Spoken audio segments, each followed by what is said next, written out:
Welcome to Catch the Craze. We are the heart of the industry.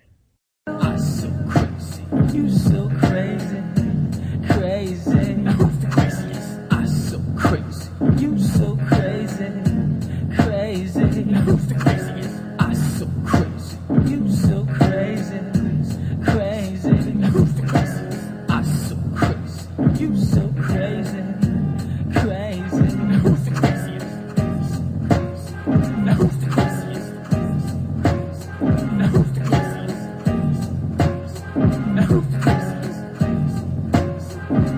craziest? From sci-fi to horror, Daystar Studios has comic books that everyone will enjoy. Visit www.daystar-studios.com. All right, welcome to Catch the Craze. I am your host with the most, Sam the Crazy Man, Vera, and I am here today, sitting here dolo, and I got a special guest on the show coming up after my little commentary. You know how you love my comments. Yeah, I know you do. So anyway, his name is Dennis GreenHill, and this guy is a physical ed junkie. The guy has a master's degree in sports medicine and a bachelor's in physical ed and athletic training, and he's in comics. Wow, go figure. And you would think somebody who doesn't have a background in any kind of literature, writing, illustration or anything, why would they even think about getting into comics? Let alone independent comics. You know what I mean? That's taboo. Don't go there. Those indies are crazy. They don't know what they're doing. So this guy, he says, you know what? I'm going to go out and start my own company. Whoa. This guy's got guns. He's got guns. He says, excuse me, I was eating breakfast. I'm making a lot of noise up in here. And and when you see the work that's coming out of BloodFire Studios, I'm telling you, pick up this stuff. Pick up this stuff. It's worth it. These guys got some quality stuff. I, for one, love Utopians. It's a poetic, urban drama. I mean, it's just beautiful. It's like it has a mixture of what? Almost like The Matrix without all that jazzy stuff. And let's see. What is that movie? Damn. It'll come to me. Sugar Hill.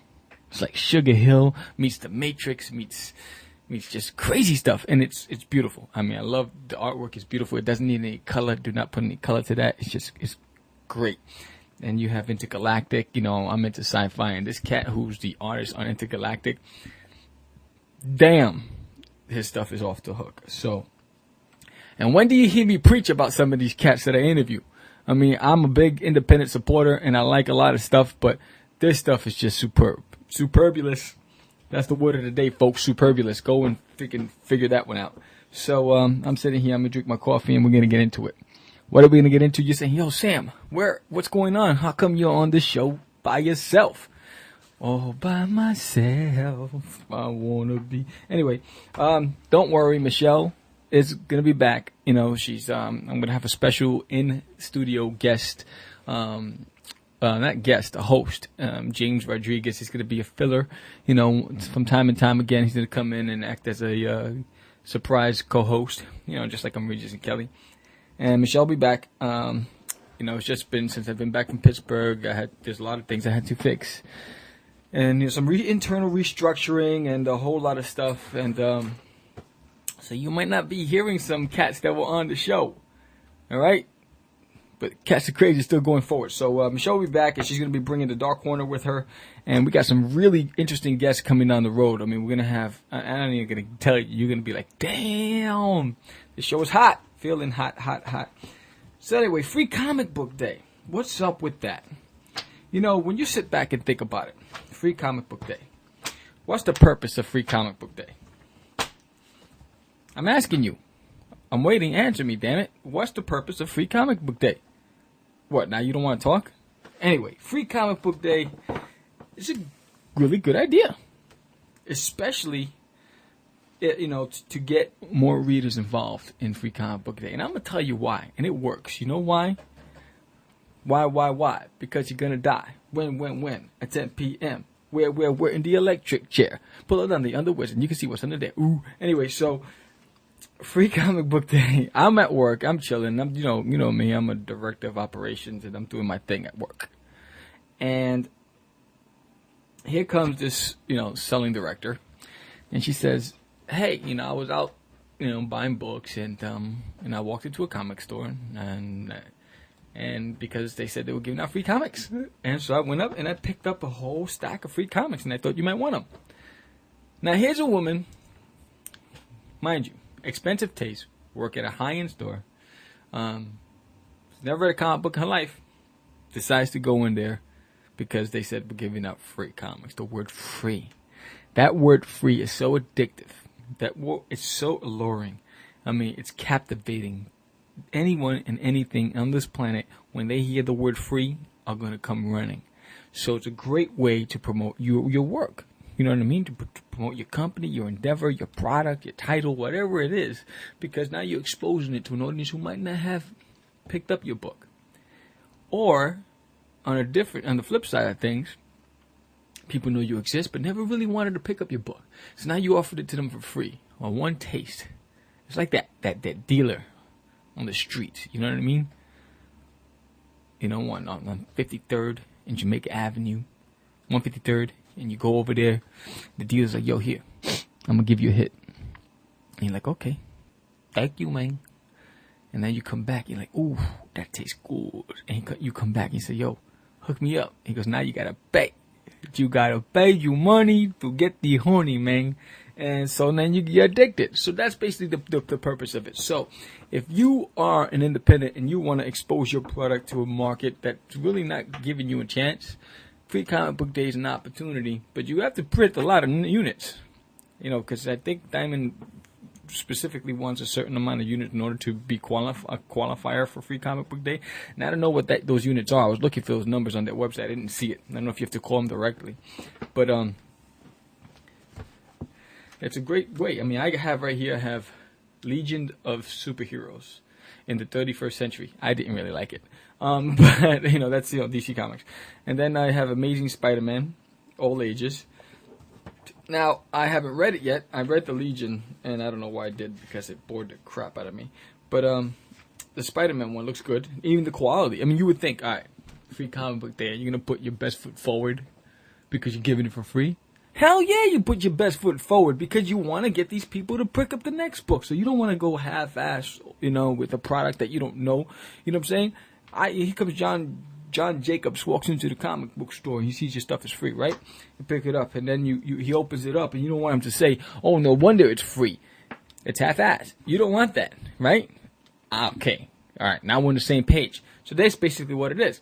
So some of these books, although free, it looks like they were a little lazy on the production value. But Spider-Man looks great. I haven't read it. I haven't, done anything with it yet. I got a stack of them. And then they gave me little Archie, #1. And then I'm picking it up, I'm opening it up. And it's consistent with the look and feel of all the Archie comics, so, boom. Then I got Bongo Comics, Free for All, 2007. Don't know what that is, but it's The Simpsons on the front cover, and it looks good. The production value looks good, and it's, it's traditional Bart Simpson.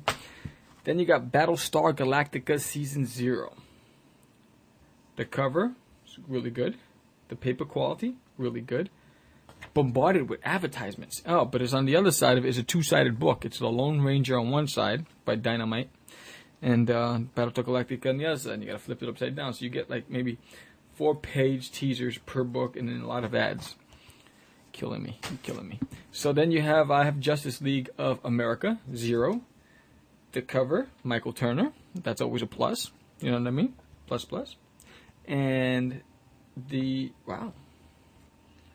quality. DC didn't, they had no expense. They said, "Yo, it's free, but we gotta go all out," and it looks good. Well, some of it looks good because I think this is a 2-part story, or it was done by several different artists. It's hard to tell. What am I looking at here? I know, it looks like a couple different artists in this. I like the second half better because the first half, the artist is killing me. It's killing me. Then you got Comics Festival. Don't know what the heck this is. It's this is where you get into production value. I don't know what the hell I'm looking at with this Comics Festival 2007 edition. It's just a bunch of stuff thrown into a comic. And I guess a bunch of guys and people got together and just said, hey, you know what, let's put something together. But it doesn't pique my interest at all. Then there's Gumby. And you're like, damn, Sam, you going down to your whole stack? Yes. But then Gumby looks more like a coloring book because it's complete just blind black and white. There's no gray. There's just black and white. It looks like a big coloring book. And you would think that whoever the heck this company was that produced this would have at least made it in color. It's Gumby. He's green. Gumby's not black and white. What the heck? So then you got Mickey Mouse, and one of my favorites is Virgin Comics special. And they give you a teaser. Again, a four-page teasers on some of their titles. And one, and I mean, some of these names of these titles are killing me. Like Ramayan, 3392 AD. Then Sadhu. And then there's Walken. And then there's Devi. And they had the cover done by Alex Ross. And each of these titles are pretty cool. Really good. I mean, the artwork is phenomenal on this stuff. It's just fantabulous. Fantabulous. Do you understand what that is? That's another word. Did I say that before? Probably did. That's the word of the day. Maybe it is. Maybe it isn't. I don't know. Go and freaking define that one. I dare you. So, what's going on in the world? I went to see, and I'll talk about it with Michelle on another show, but I went to see Spider-Man. Spider-Man does whatever a spider can. Spins his web from his glove. He's got radioactive blood. Look out.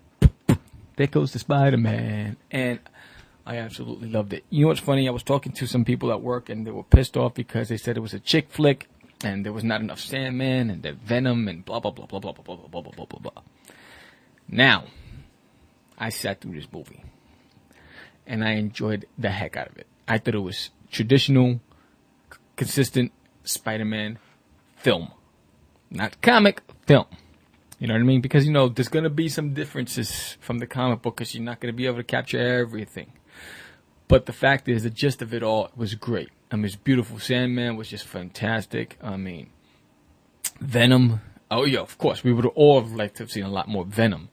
But for what it's worth, from what they had, it was fantastic. And then when you had, Harry join Spidey and there was tag teaming, I was like, damn, this is what I'm talking about. I mean, there was some... The opening sequence was hot. And when Peter Parker was walking down the street bopping like he was a pimp, and he was pimping that girl for some nuts in his cookies. He says, go make me some more cookies and add some nuts into it. Give me some milk. I was like, damn, Peter. You Peter, from the geek to the freak. Man. But I loved it. I was laughing. I enjoyed it. Everybody clapped. It was good. It was a really good movie. I hope they do a fourth. It's probably the Lizard's going to be in that one. And, because they already set it up for the Lizard. Tobey Maguire just signed on to do another 6. That's it. You don't have to do another film at all, dude. Do what Chris Tucker's doing. You know what I mean? All he's doing is Rush Hour. Because he gets 20 mil a film. 20 mil. Damn. Can I get some of that? Sheesh. So he gets 20 mil a film. So you know what? Between Rush Hour 2 and 3, he took a couple years off. Took a trip around the world, played bingo, went bowling, did his thing. There are some crazy echoes going on in my studio, and I don't know what it is. I don't know if it's a microphone. Maybe I go on this way, I go on that way. I don't know. But that's going on there. And let's see. Catch the Craze is just moving on forward. You know how we do here. How I do, because I'm a mad scientist. And, this show, I like to say, is sponsored by Daystar Studios. And you can visit them at daystarstudios.com. And you can check out their link is on the website. Their banner's on our website. And you'll hear a lot about Daystar because they are a platinum sponsor of Catch the Craze. And look out for more sponsors. I mean, as we progress and as we develop and as we get bigger, we got some packages that are available for those who are looking to market their product. You want to expose your product. You're an independent publisher. You're an independent filmmaker. You're a writer. You're a singer. You want to get out there. Advertise. Now, of course, Wizard Magazine is extremely expensive. I know because I advertised in Wizard Magazine. expensive. You know, one shot deal, there goes your money, boom. You know, you want to get into what? Preview magazine, expensive. One shot deal, boom, there goes your wad, you're done. You want to buy an ad in, you know, in Publishers Weekly or whatever it is, and boom, there goes all your money. But now, what's the trend today? It's digital audio streaming media, which is why Apple created Apple TV. So they understand the market. They understand the wave of the future. And this is the wave of the future. Podcasting, you know, video casting, and, you know, online streaming content where people can access anytime, all the time, on their portable phones, MP3 players, on their computers, wherever they are. They want it on the go. Bam, bam, bam. So why not advertise on a show like Catch the Craze? Think about it, son. Think about it. Sometimes I want to rhyme, but then again I must wait. Anyway, think about the fact that you buy an advertisement on a show like Catch the Craze. It's archived forever. So as many times as people listen to that specific show, they're going to hear your commercial. They're going to hear about you and your product. We have several levels of sponsorship. It doesn't mean you can just buy one. You can be a gold sponsor, a silver sponsor, a platinum sponsor, a diamond sponsor. You know what I mean? All depends on how much you're willing to spend and how committed you are to the progression and success of your company. Think about it. You know, everybody out there in this industry are talking about marketing. You know, talking about exposure. But you just can't rely on those forums. You just can't rely on just those conventions. You have to get the word out. And as we grow and go into the hundreds of thousands of hits as we are, and are downloaded and distributed to over 4 dozen video and audio distribution portals, and we're constantly listened to all the time, every time, you want to be a part of that. You want to get your product out there. You want to have a banner on a show like Catch the Craze. You want to have a commercial on a show like Catch the Craze. You want to have a video commercial on Catch the Craze as we move forward with a lot more video content. We will always be an audio show, but we also have a video show. And as if you look at, you know, we're on Blip TV, we're on Blip.tv, we're on audio and YouTube and so many different video, Uber, man, and forget about it, all over the place. It's hard for me to keep up with uploading new content to all these damn. I gotta find a way to just go hit one button and everybody gets it at the same time. Anyway, so as you're sitting here listening to me jap talk about stuff, think about how committed you are to the success of your product and what you want to do. That's all I'm saying. And you don't have to just do a Catch the Craze. There's a lot of other shows out there, but we are youth of the nation. I'm telling you, Catch the Craze is the shiznit. You don't want to miss this as we move on forward. So, what's going on? All right, here's an announcement for Crazy Comics. There's an alien in my toilet. Yes, the critically acclaimed series. The critics love it. You know, we got a lot of things going on in the back end that I can't discuss about. But I've been promoting the fact that I'm going to have to trade for San Diego. Might not happen. Why? Because I have to do a lot of things for San Diego. And right now I have the responsibility of a lot of things. So there's an in my toilet. 5 and 6 will definitely be ready. All 6 issues will be ready for San Diego.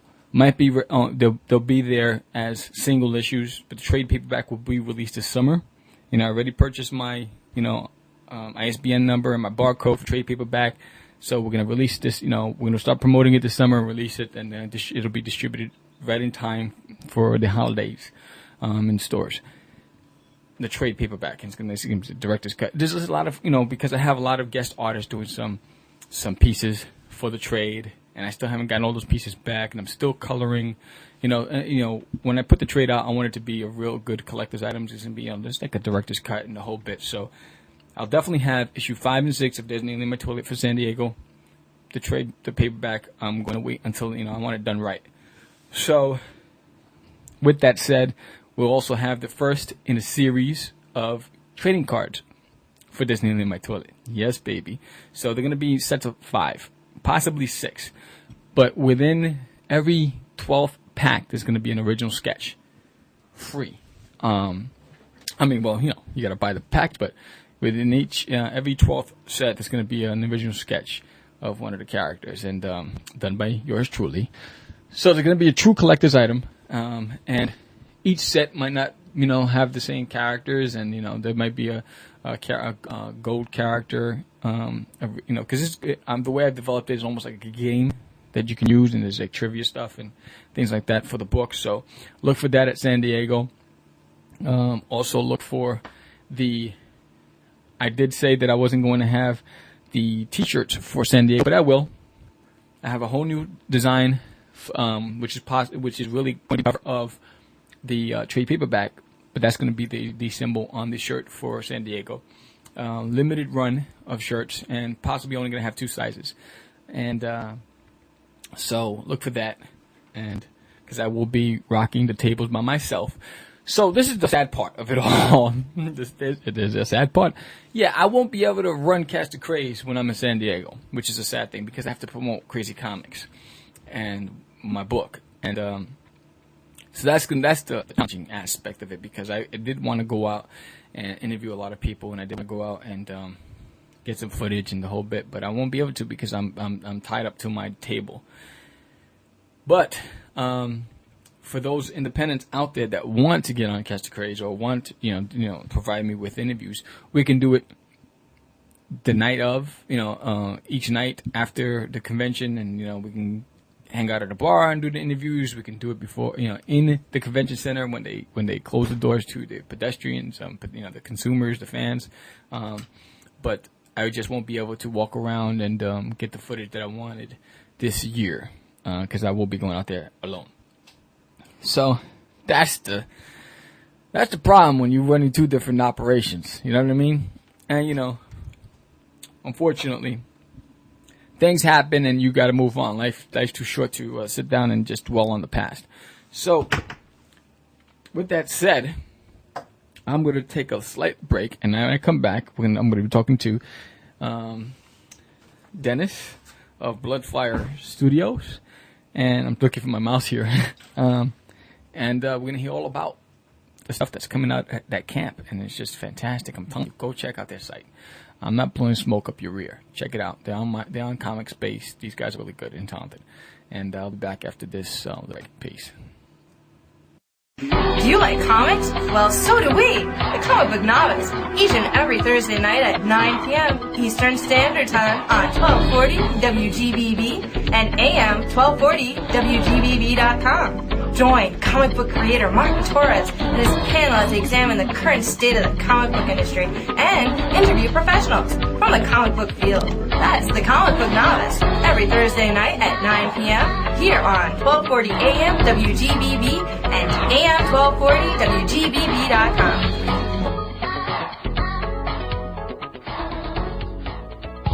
Hi there, I'm Duty from Uranus. If you haven't heard already, I am the star of There's an Alien in My Toilet, a fun adventure series by Crazy Comics. So stop by dutiesworld.com for all of your duty adventures, and remember, it's all about duty. That's the Craze.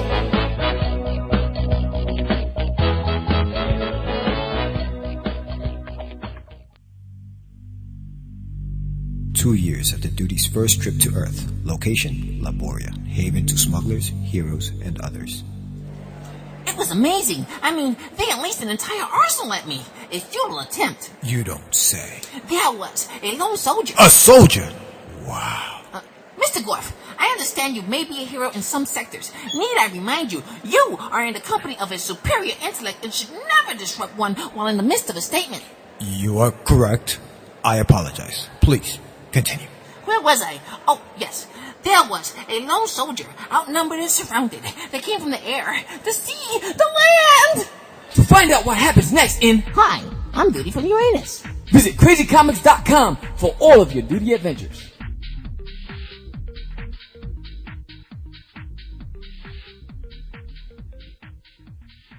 Alright, welcome to Cast of Craze. I'm your host, Sam the Crazy Man Vera, and once again, we have a special guest on the show. And his name is Dennis GreenHill. And he is the co-founder of BloodFire Studios. And welcome, Dennis. Thank you. Thank you.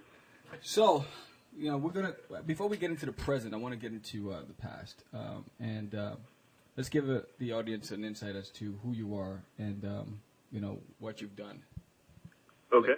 Well, like you said, my name's Dennis. I'm editor-in-chief and co-founder of BloodFire Studios. It's a Indy-based comic publisher out here in San Diego. The story goes back about 10 years. We've been doing this for a long, long time. Myself and my co-founder, Lee, were really hyped up on caffeine one night in Las Vegas and decided it would be fun to publish our own comic books. So we spent a whole weekend out there with this other publisher we were working with, and we laid all the groundwork for the first story, tried to figure out what we needed to do, and just scraped up as much information as we could. And at the very next San Diego Comic-Con, we bought ourselves a booth and started publishing. So 10 years later, we're still out there, and we've got about 6 or 8 titles out now. So it all started from one little tiny nugget of an idea with a whole hell of a lot of caffeine behind it. Now, what I find interesting is that you do not have a background in comics. I mean, you have a master's degree in sports medicine, a bachelor's in physical education. Yep. What possessed you to get into comics? Stupidity. No, honestly, I don't know. This all actually started before I graduated college, and I got hooked up with another company and just kind of started learning a little bit about it and thought it was kind of interesting. I wasn't the huge comic book geek that everyone thinks most of us are. I like certain stories, collected a little bit when I was younger, but nothing really. I just find it a really, really interesting and fascinating thing to be involved with. It's so totally different from what I do normally that it's almost an outlet for me. Right. So, what was your first comic you ever picked up? Gosh, I actually remember when I was a little kid, probably 7 maybe, when Star Wars first came out. And my parents bought me the first 4 or 5 issues of Star Wars. That's probably the oldest ones I remember. A little bit before that, had some of the really dorky ones, Archie comics, those kinds of things. But I think Star Wars is probably what really sticks in my mind. Now, at a young age, I mean, yeah. You're a writer yourself, right? And so, at a young age, at what point did you decide, hey, you know what, I want to create my own stories, my own worlds? I've been writing. I've always enjoyed it. I remember going as far back as probably 2nd grade, having creative writing assignments, and I've always just enjoyed it. I never really pursued it until we started developing BloodFire Studios, and it was just some prodding from Lee and a couple of other people just gave me some encouragement, and so I really decided to sit down and see if I could write a legitimate story. Right. When you're a kid, you're just kind of making this up as you go, and you just hope for the best and think it's kind of cool, but now I actually have to try and do a good job at it in the hopes of making some money. Right. So let's get into it. I mean, you were around during the early 90s with the rise and fall of comic books. We came in kind of to the end of it, so about 1998 is when we showed up. Right. We have seen a lot of stuff happen, a lot of changes. So right. It's been difficult for us, but we love it enough that we're willing to keep going, trying to adapt to a market that's constantly fluctuating. Right. The big thing now, obviously, is Hollywood. Right. And I think Hollywood's really changed the face of comic books as we know it. Right. Because of all the movies and all the hype and all the success, everybody's looking for that deal. So right. It forces us to produce more and more and better stuff just to keep pace. Right. I mean, and you just hit it on the nose. I mean, you can't it's not just okay to be indie. Right. You have to be independent, but you have to be just as good. Correct. You know what I mean? And I think Yeah. that's where the confusion lies. And you know, that's why there's a point where, I mean, we're flooded with so much content Yeah. in the market, but you know, have each individual creating these products, taking the time, properly had it edited, make sure they had the right team involved, make sure that it produced to the standards that the industry is looking for now. Exactly. You know, I look at independent comic books at a couple of different levels.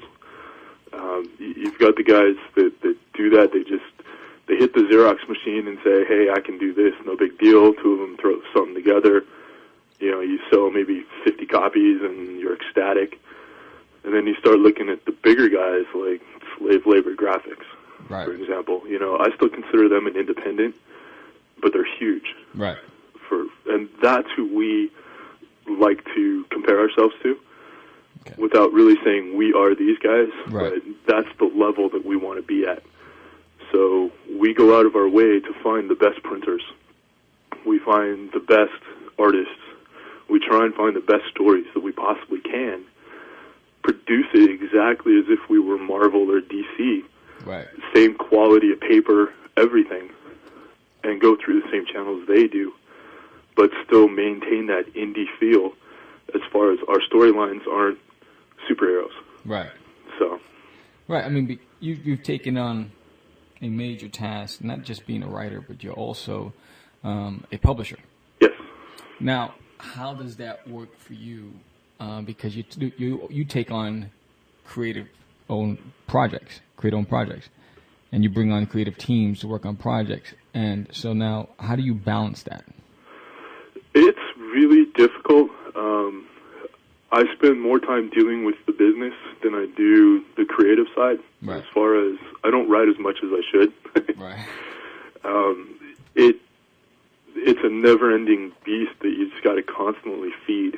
And I spend hours a day, 7 days a week, working on this because there is so much that has to get done to produce a comic book. Right. I spend time trolling the internet, looking for creative teams. You know, every once in a while you hit on a gem. For example, Matt Olson with Intergalactic, one of our stories, we found him on DeviantArt, Right. just randomly posting stuff. We have a couple that we picked up of Comic Space. So, you know, I'm out there looking for that, dealing with orders, dealing with all this stuff, and it's really difficult to balance it. Between that, my regular job, family, the whole 9 yards, it's budget and discipline. You know, Right. budget your time, discipline yourself to do it, and it seems to work itself out. Right. So now you hit another word, a key word, budget. Yeah. Independence, finance, big issues when it comes to independence. Yes. So now you're taking on creator-owned projects, and you're looking for new content to produce and release. How are you financially supporting this, and what's your objective, I guess, or your in-house initiative to keep that finance going without overexpending to promote and print these products? Well, we finance different ways. Pretty much, it comes out of our pocket. Myself, Lee, and there's one other guy that's involved in it. So we all agree upon who's going to take what project. Right. Is basically how it works. Okay. And then we've had a good relationship with Diamond Distribution. So we have the ability to front the money to pay for their orders to get the money back to roll into the next project. Right. Being based out of San Diego, obviously we have access to the San Diego Comic-Con, Right. which is outrageous. Yeah, it's phenomenal. I can make more in 5 days at the con than I can in 6 months through Diamond. Yeah. It's crazy, the amount of people and the amount of money that's being thrown around. Right. It just comes down to how are you going to get that dollar out of that fanboy and into your pocket. Right. Exactly. Our goals are to actually make this a little more self-sufficient and just slowly and steadily grow the company to match companies like slave labor, like I said earlier. And I think by that point, it'll stop becoming a pet project. It'll stop becoming personally financed. Right. The company will finance the company, and that's kind of the goal of anything. And then from there, you start pulling money back out to look at other directions. Right. So that's kind of where we're headed with most of this. Right. I mean, all right. So you talked about San Diego. Yeah. Do you guys hit multiple conventions a year, or you're limited to a few? What's your game plan like for events? The first number of years, it was just the one. It was San Diego. Because, like I said, we live here, it's easiest. It's the least amount of money for the biggest return on our investment. Right. So it makes it worthwhile to be here. We have done a few others. We've been to Dallas. We've been to New York unofficially. We've been to L.A., to Wizard World. And then we are putting together a schedule because that's our next big step, is to put together a tour. Okay. Going up to San Francisco, we may go back to L.A. We haven't decided on that one. Definitely thinking Chicago, probably New York. So try and hit the really big shows. And, again, trying to maximize our investment. Because it takes a lot to move a company across the country. Yeah. You don't have to tell me. So now let's go into your publishing company. Okay. Now, you're looking for creator-owned projects. What is the deal that you're offering these creators that are coming into your camp? Well, we offer them an opportunity. Right. And that's probably the biggest thing, is it's really hard to break in unless you end up selling your soul to the devil. We offer a comparable deal to Image, but we don't take such a huge stake as Image does. Right. Our goal is to get the best unknown people we can possibly find, give them an opportunity, and nurture them to where they become forces in the industry. We've had several opportunities to send our talents somewhere else. For example, IDW has used a couple of our guys to do covers or things like that. We look for strong submissions. And it needs to be a well-rounded package when you send stuff to us. Right. A lot of times I have an idea for this is it, but there's nothing accompanying it, so we don't even look at it. Right. Or we get art that looks like it was drawn by a second grader. Right. And quite frankly, I don't have the time to deal with that. Right. What people need to do is look at what that company produces. Exactly. Compared to that, because obviously if we're producing it, it means we like it. Right. Exactly. So, basically, I think in a nutshell, opportunity. It's a chance to get in the door. It's a chance to see your stuff in print. It's a chance to attend a convention as a professional, which is a big deal to a lot of people. Yeah. It's a big deal to me. I enjoy it. You know, I love getting in early. I love walking around. I love meeting all these people. And I love my badge saying professional. Right. So. You mean you get to walk around in San Diego? Yeah. I actually have an exhibitor badge for San Diego, so I get in way early. I get in like 2 hours ahead of the public. Yeah. So at that point, I do get to walk around. But once the door's open, forget it. I'm chained to that booth for 6 days straight. Yeah. Tell me about it. So let's talk about your marketing plan. Uh-huh. What is it? I mean, what? And you talked about your goal to eventually expand and be equivalent to certain independents in the industry, or mainstream independents. Yep. So what are you doing to expose your product, to get it out there, and maybe possibly licensing and cross marketing to other mediums like film or gaming or anything like that? Is that something in your future? Actually, yes. We are loosely in talks. I say loosely because it could slip out from under us any second. Right. Hollywood has come knocking on our door a number of times. Right. So people do know us up there. People are starting to recognize us because we've just been there so long. 10 years at a show, Right. at the biggest show in the country. That in and of itself is a marketing scheme. It shows longevity. We do all the basics. We advertise in Diamond. We have our website. We cross-market with other comparable companies. So we do ad swaps. We get on bulletin boards. We do all the really basic stuff. And then we sit down and we try and figure out what are non-traditional things that we could do that could expose us to something else. Right. We're getting involved with sending comic books overseas to Iraq to the troops. Nice. Trying to support them as best we can. We look at unique experiences for the titles. We're talking to Heavy Metal Magazine for Intergalactic right now. We've had an interest in film for Utopiates. We're fairly deep in talks for Kindergoth. So that kind of stuff's helping us out a lot. We're looking to produce other stuff to get involved in schools. Or, we're going to start doing Amazon. We're going to start doing the bookstores. Those kinds of things. It's going to open up a huger market for us. Unique things to the company itself. Obviously, most of our stuff's kind of horror-driven, so October's a big deal for us. Right. Halloween. Yeah.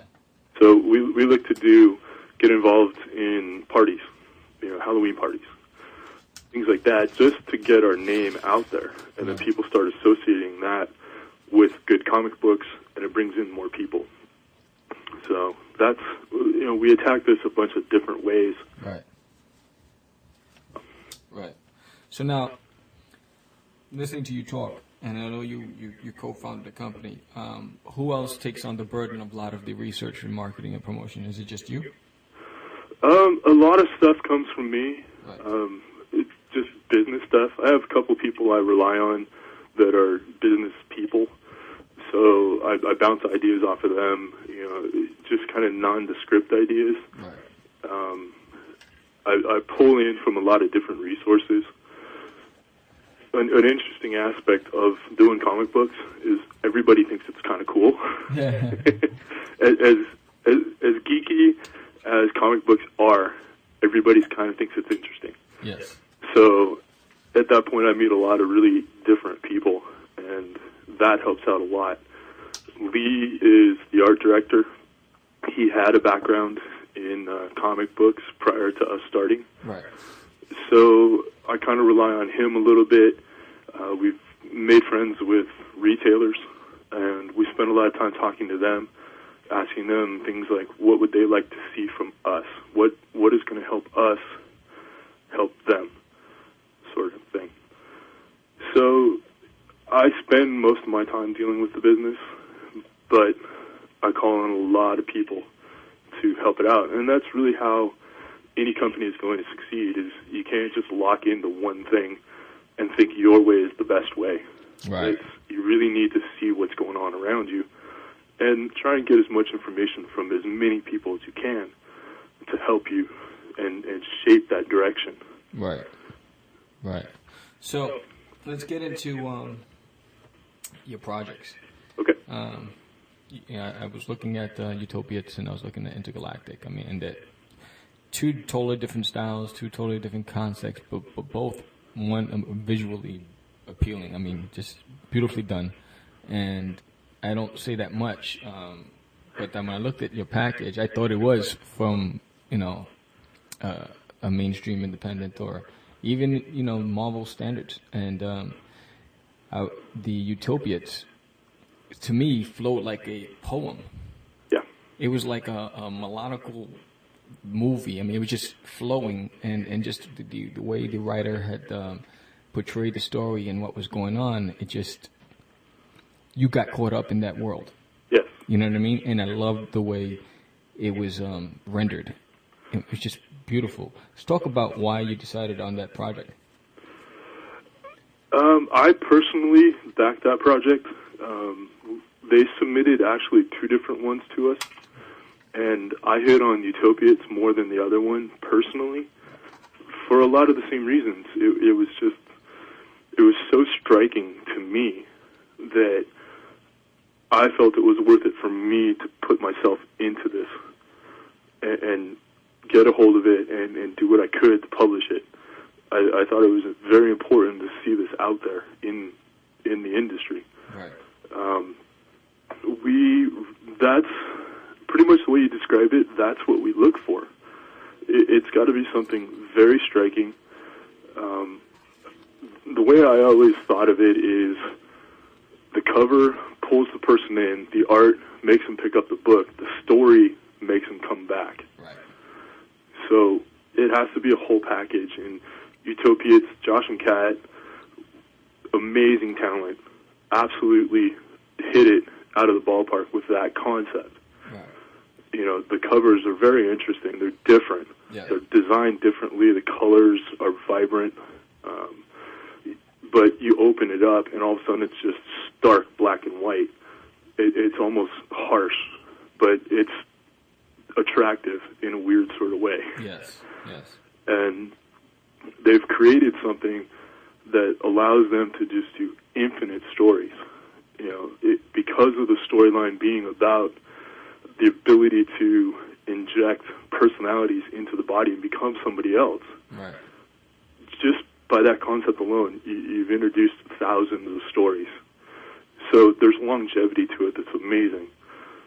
And their ability to translate what is brewing in their mind to the page is an art and a skill that a lot of people haven't quite hit on. Right.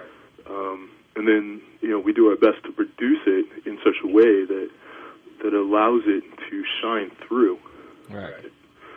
So, and it's one of those things, I mean, and I say it all the time, I mean, if you're going to hit a specific topic like this, because it's an addiction, the topic is about being addicted to a substance, but in this case, it's people's characteristics, and right. But there has to be a love to it, and it's like that whole concept was so thought out. You know what I'm saying? The look, the feel, the flow. It seems like they put a lot of effort into the development of this product. They really did. They really did, and that's one of the things that came through to us. It's the thought process that goes behind it that makes it so attractive to us as well. Right. And then I was looking at Intergalactic, and it was, I mean, I couldn't actually read it because it was a little pixelated on the file, so my eyes were tearing. But visually, it's beautiful. You know, tell us why you decided on this project. Again, it was a similar idea. It was something different than what we've done. I mean, we strayed from our kind of horror, gritty concept to go into a pure sci-fi. But I looked at the submission, and the very first thing that came into my head was, holy crap, this is heavy metal. Right.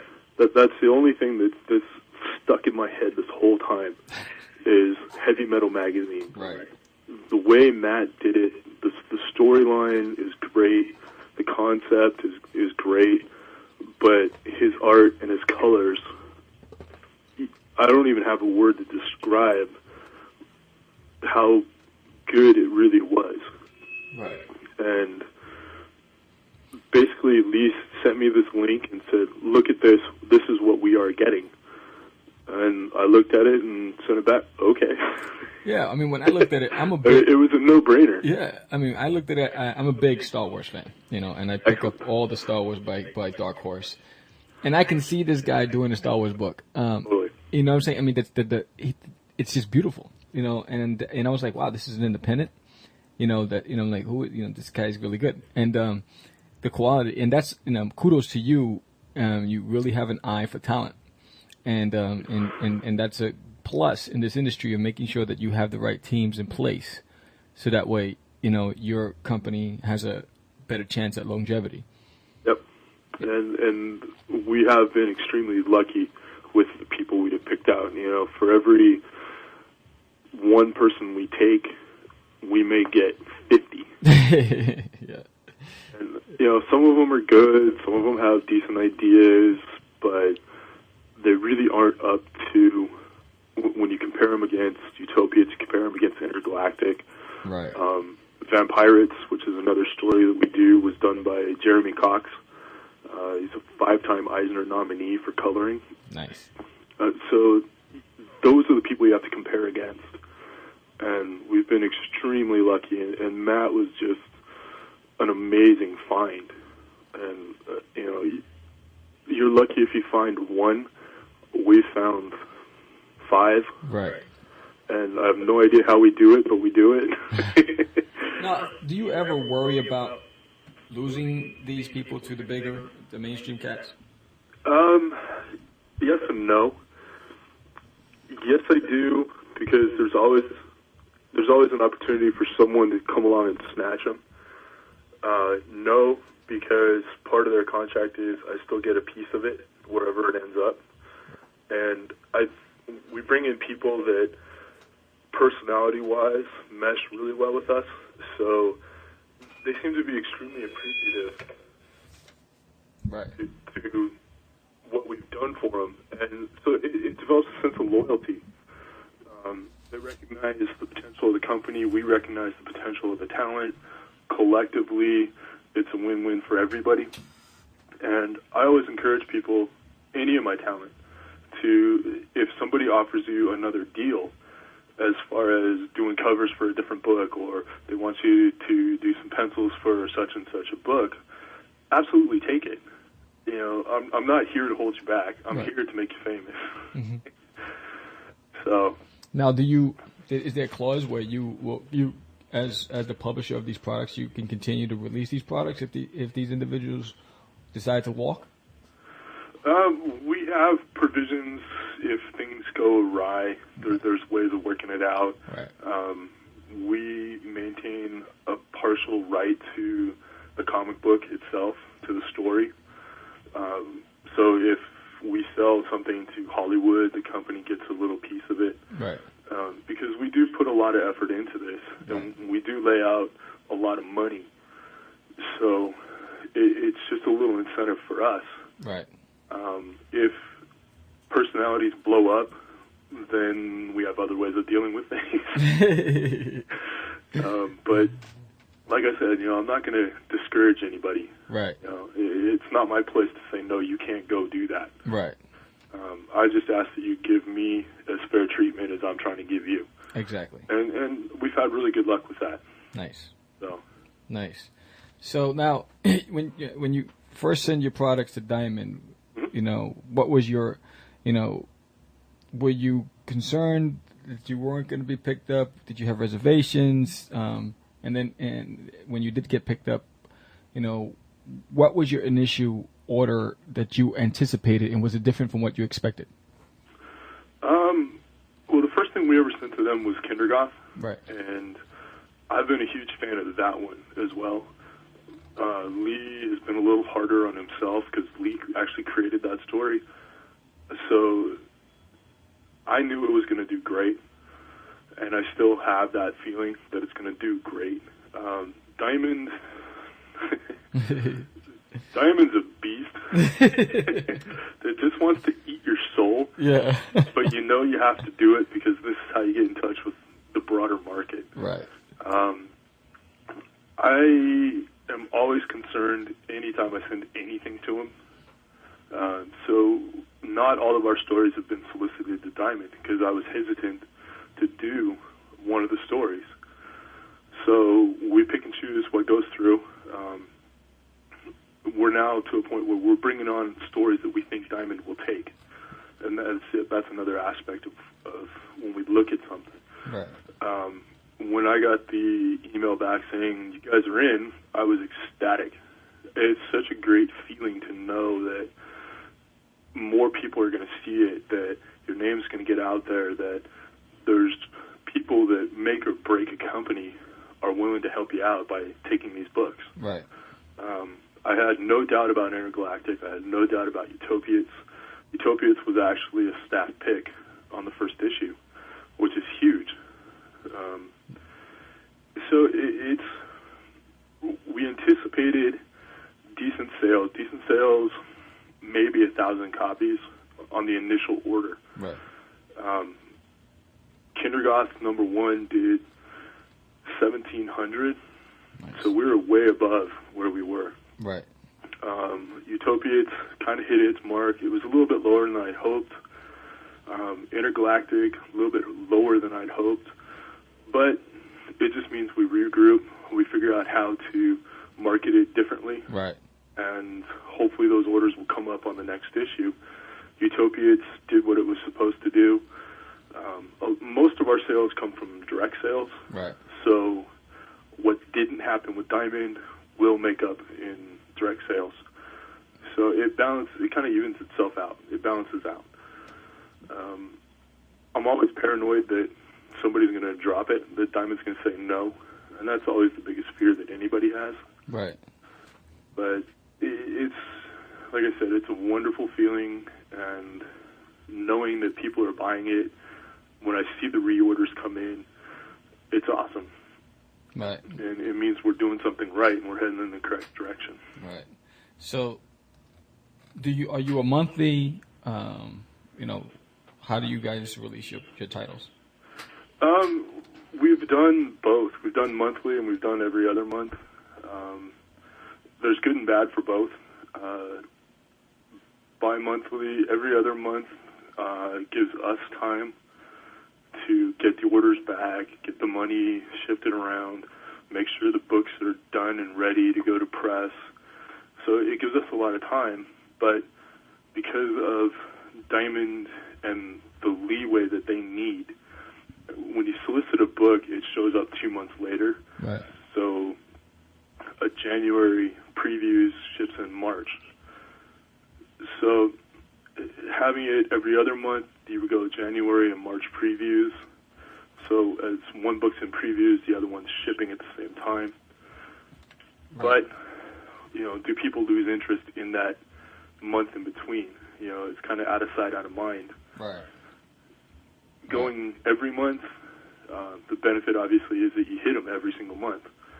The problem is it costs a lot more money because you're now a month behind in getting your money back. Right. So when we produce something, we never actually send anything to Diamond until the whole arc is done. So if it's 5 books, I want 5 books completed. So it gives us the option to do whatever we want with it. Right. Kindergoth was every other month. It did well. Utopiates was every month. It did pretty well. Intergalactic, there was a hang-up. They launched it. Diamond put it in the previews too early.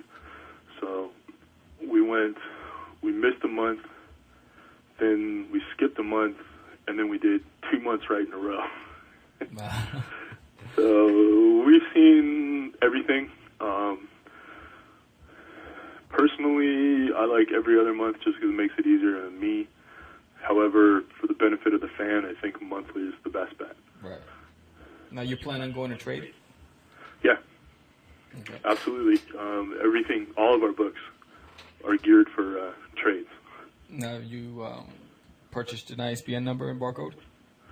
We have not purchased them yet, but yes, we do. So we'll buy a block of ISBN codes, assign whatever we need to, and then that's going to open up the bookstores. Right. So that's going to get us into Amazon. That's going to get us into Borders, Barnes & Noble, places like that. Right. So now, what would you like to share with the public that's listening, people who haven't heard of BloodFire for the first time to listen to the show? What would you like them to know about your company? I think broader than the company itself, I think the biggest thing to get is indies are okay. Right. So many times if I had $1 for every person that said that they were a Marvel or a DC person, do you know how filthy rich I would be right now? Yeah. So, I want people to understand that we're out there producing books comparable to that. Right. The BloodFire produces a book comparable to Marvel as far as quality, story, art, colors, all that stuff. And to understand that you got to get away, you got to open your mind, expand your horizons a little bit to the industry as a whole. Right. To understand that there's a lot of really great indie stuff that you need to pick up. Right. Shameless promotion. Go to the store and order. Order a BloodFire book. So we're just a couple of idiotic guys that have developed a passion for comics as far as producing. And we love what we do, and our heart and souls go into these books. And hopefully it comes across in the pages. Right. So, now, can your books be ordered through you directly, through your website? Yeah, we do. BloodFire.com is the website, and it does direct sales. All of our books and related merchandise is available. We have Intergalactic, one hitting the stores in the next couple weeks. Issue 2 is in June previews. Issue 3 is in July previews. So all of those will be available, and Utopiates 1 through 4 is available for reorders through Diamond, as well as direct from us. Okay, and then you'll be in San Diego, right? Correct. Do you have a booth number or table number? We do. It's 1623. We're directly across from Heavy Metal Magazine. Nice. Yes, we were there last year. Awesome. So much fun. Dita Von Teese was there. Wow. Your whole team's going to be there? Yeah. Everybody will be there. We've actually, Saturday and Sunday, we're going to have a special guest hanging with us. Snakebite. He was a colorist on a book called The Red Star. Right, yes. The Yep. Red Star. I love that book. Yep. So Snakebite's going to be hanging with us. We're great friends with the Red Star crew, so every once in a while one of them just comes in and hangs out with us. Nice. So we got Snake this year. Nice. Yeah, very excited. Funny-ass guy. Wacko. So, 30 years from now, when you're sitting on your porch looking back and reminiscing at this whole industry, and what would you would like to have accomplished, or what would make you fulfilled at that point? I think my biggest goal, the biggest thing that I would love to say I've done is to change the perception of independent comics. It's important, like I said, for people to get out of the Marvel DC tunnel and really look at what's around there. And we really strive to try and almost mainstream it, or at least make it more acceptable.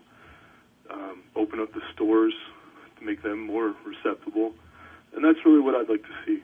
I want to know that I produced a good book. I want to know that people enjoyed it and believe that their money was well spent. And I'd like to see more people reading independence. Nice.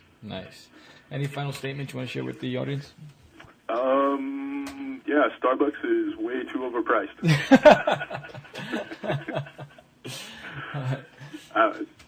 All right, so, just get out there, pick up an indie book, take a look at ours, see if you like it. Feel free to send us some feedback, and just enjoy it. Enjoy it for what it is. It's a fantastic art medium. Comic books are awesome. Nice. So thanks, Dennis, for being on Catch the Craze.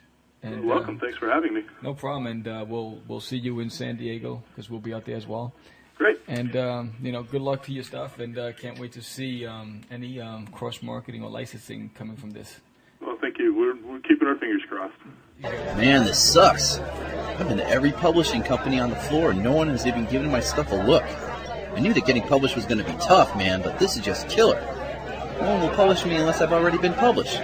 I guess I could try self-publishing, but who's got that kind of money? And where am I going to find a printer? How am I going to promote the book? Not to mention distribution. Do not despair, lad. There is another way.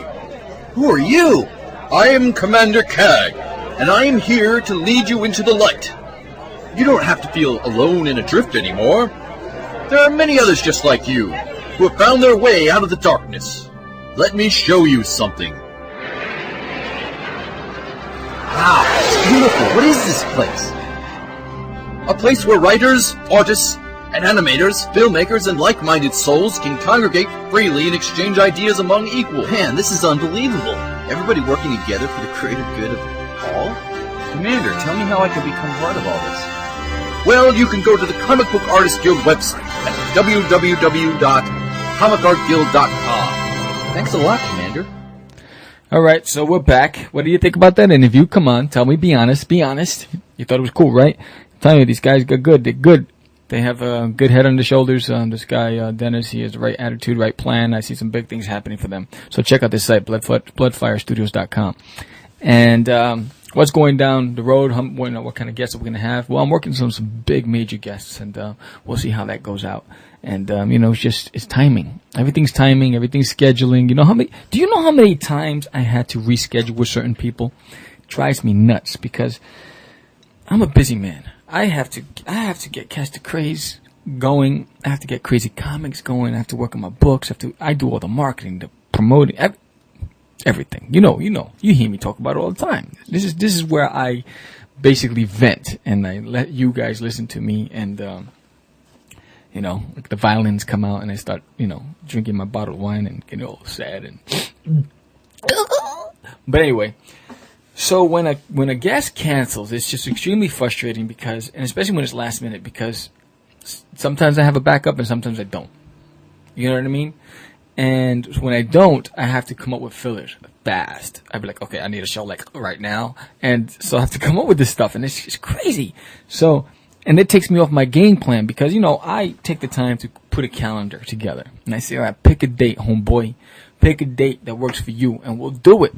It's done. I'll make sure that time slot is available, which means it's an hour before. I'm setting up the mics. I'm getting the studio ready. I'm getting all my research documents together. I got my notes on the table so we can just flow.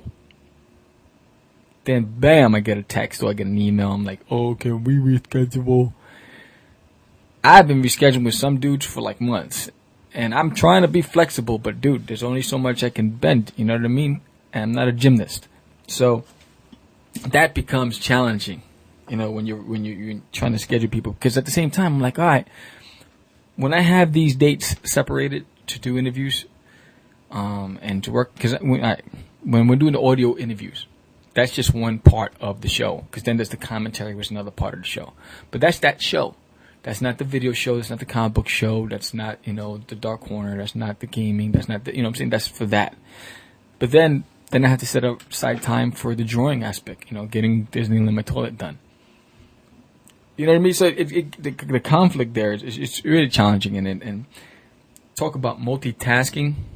Dude, I'm a wizard with that stuff. And when it comes to research, boy, I'm a Guinness with that stuff. I'm a genius. Keywords and searching the internet, I can find anything on the internet. But so if there's some information about you, dog, I'm gonna find it.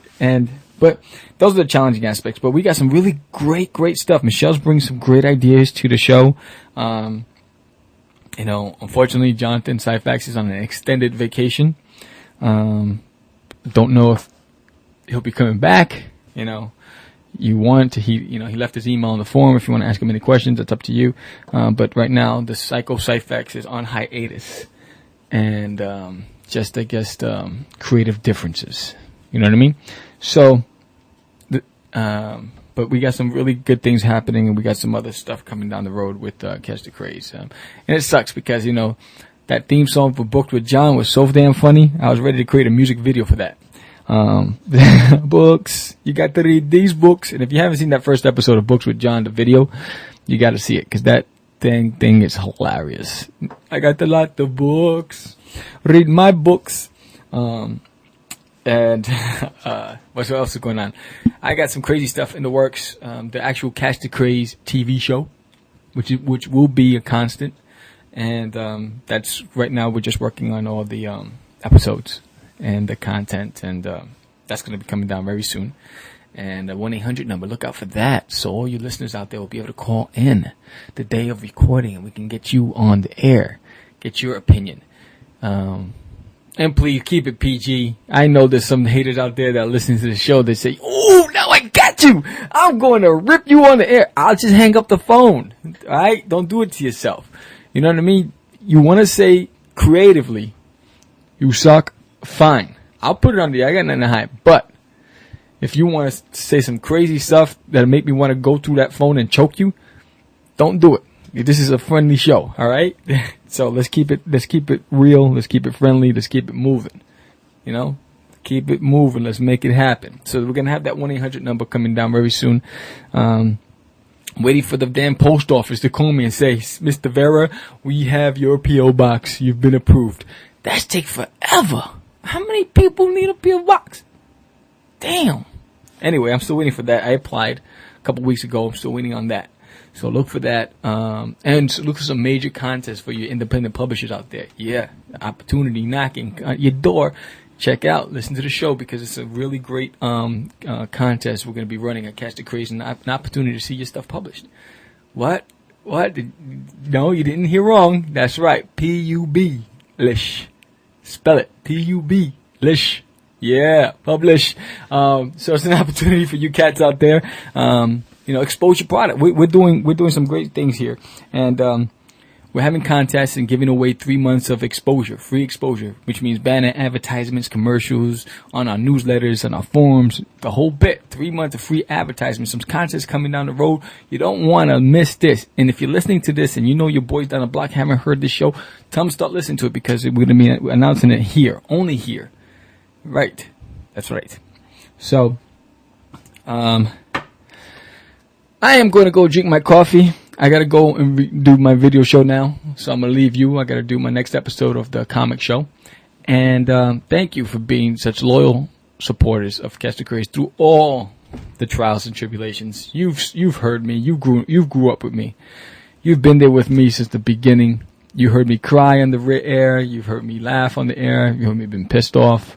You've been there with me. You're my peoples. And I'll always remember that. Thank you for the support. And I will overcome this next hurdle. Right now, I'm in a test. This is a test in life. You know what I'm saying? Do I have the guns to rock with the big boys? With all this. With or without my crew, can I hang? Let's see. That remains to be seen. But I tell you right now, I got my mother in me, so my mother wasn't a quitter, and neither am I. So for you, for me, we're going to do this together. We're going to get to that road. And we will get to Emerald City. Follow the yellow brick road. Follow the yellow brick road. Follow the yellow brick road. And I am your host. Before I start getting corny like I always do, you know how I do it here, I'm going to let you go. And until next time. And remember, check out Daystar Studios, one of our sponsors on the show, and check out the Comic Novice radio show. Comic Novice every Thursday, kid. I'm telling you, they're a good show, and they're one of the sponsors of Catch the Craze, and we also we co-sponsored their show, and check them out. Give them an opportunity. And remember, check out BloodFire Studios. These guys are hot. Sizzling. Don't know why I never saw that book. I don't know. I didn't see it. But now I have. I saw the Peter. That one Intergalactic is beautiful, but I couldn't read a damn thing because it was so pixelated. But check it out. Pick up their books. Go to the comic stores. Tell them to reorder it. You know what? Support the independents. These guys are doing good things for the independents, and hopefully they'll be around for a long time. I am Santa Crazy Man Vera, and I am out. Peace.